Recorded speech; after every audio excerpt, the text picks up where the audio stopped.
Name of vegetables, भाज्यांची नावे: brinjal वांगे,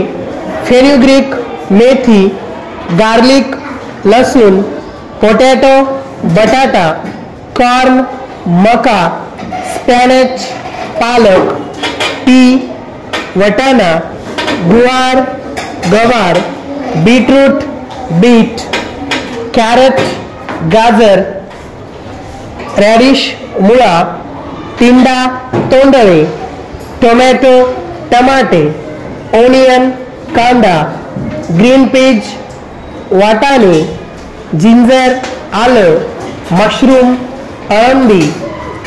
कॅप्सिकम शिमला मिरची, बिटर गार्ड कारले, स्वीट पोटॅटो रताळ, कुकुंबर काकडी, रिजगर्ड दोडके, कॉलीफ्लॉवर फुलगोबी आणि पंपकिन भोपळा.